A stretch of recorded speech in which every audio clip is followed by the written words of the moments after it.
Welcome back to World's News, where we present you the most important and funniest news from the past week. Now, I'd like to remind you that this channel has only existed for a few months and that we started this without any experience on writing, cutting and social media presence, and we are really doing our best. So it would be super nice of you if you left us some tips and constructive criticism in the comments. And if you want to support us and one day tell all the other people that you were one of our first subs, please subscribe so we can get some traction in the YouTube game. Anyways, this week's topics are a monkeypox outbreak in non-endemic countries, that rich people are asking to be taxed, and the weekly update on the Russo-Ukrainian war. We hope you'll enjoy this week's news, so let's get the first topic started.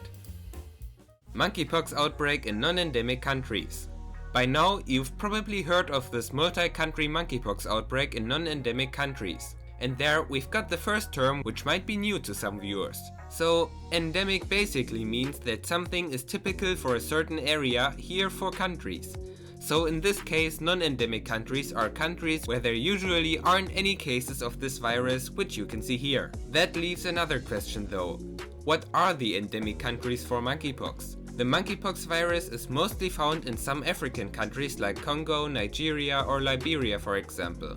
According to the Centers for Disease Control and Prevention, or CDC, monkeypox was first discovered in 1958 when two outbreaks of a pox-like disease occurred in colonies of monkeys kept for research, hence the name monkeypox. The first human case of monkeypox was then recorded in 1970 in the Democratic Republic of Congo. The virus has since spread in multiple other African countries and was occasionally exported to other regions. The virus usually isn't fatal.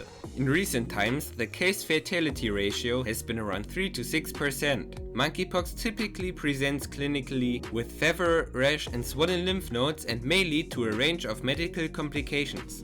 It is usually a self-limited disease with the symptoms lasting from 2 to 4 weeks. It is transmitted to humans through close contact with an infected person or animal, or with material contaminated with a virus. So you shouldn't be too afraid of it. When you have these symptoms though, and you have reason to believe that you're infected, the best is to stay at home in quarantine until you've recovered, and to contact a doctor or a hospital so they can keep track of the cases in your country or region.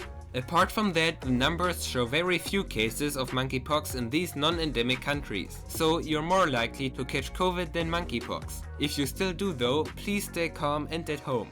Oh, and I just wanted to say that these pox immediately reminded me of this guy's makeup from Black Panther. Anyways, if you now want to learn more about its symptoms or just the virus in general, you can go to the website of the World Health Organization, or WHO, or use our sources for this video, which can be found in the video description, since we've got most information from the WHO as well. Rich people are asking to be taxed.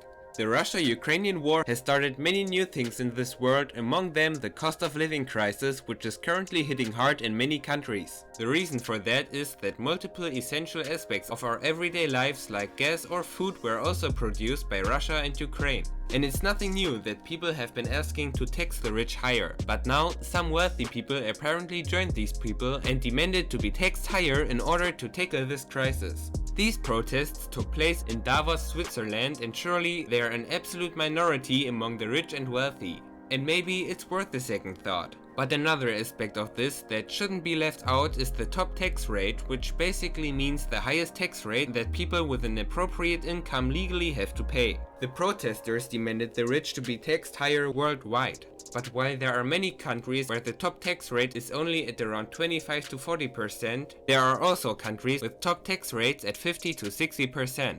I mean, yes, wealthy people should have to pay a higher percentage of their income in taxes, but you really shouldn't generalize this. And if you are wondering why we added this topic to the video, even though it's not that important, I think it's funny and very responsible that some people ask to be taxed higher, and I'm sure some of you agree with me. The Russo-Ukrainian war, an update.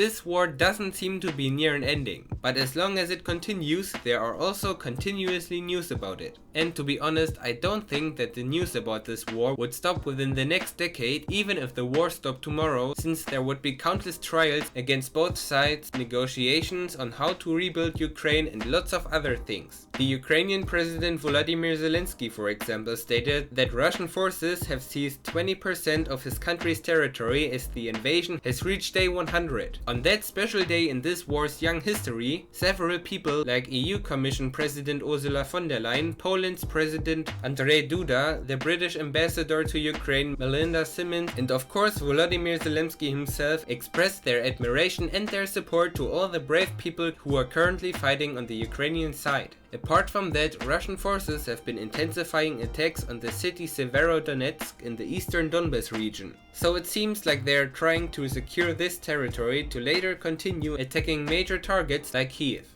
Until now though, Russian troops left Ukraine's capital and life has been slowly resuming since the Russians left. I've personally had the pleasure of meeting some Ukrainian people who have probably already returned to their home to help the countless people that lost everything. And I want to take a moment to once again stress how strong people that fight for Ukraine, people that help Ukrainian refugees, and not to forget Ukrainian refugees themselves are. I mean, they had to leave their home within hours to get away from the war, and they have fled to another country which is language they probably don't understand. A Ukrainian woman described it like trying to fit your whole life in a suitcase, which of course is impossible. And there are so many things that we can do to help them, from donating money and clothes or even furniture to providing a place to live to refugees. But you can also start by just being nice to them or by trying to help them in everyday situations like grocery shopping or at school, work, you name it. These were the most important and funny news from the past week. If you've got any suggestions on topics that we missed out on, feel free to let us know in the comments. But now to this week's bonus fact. The type of skin on your lips is called mucosa, which is the same skin you can find on your anus. That's because the lips and the anus are the two ends of the pipe called the alimentary canal.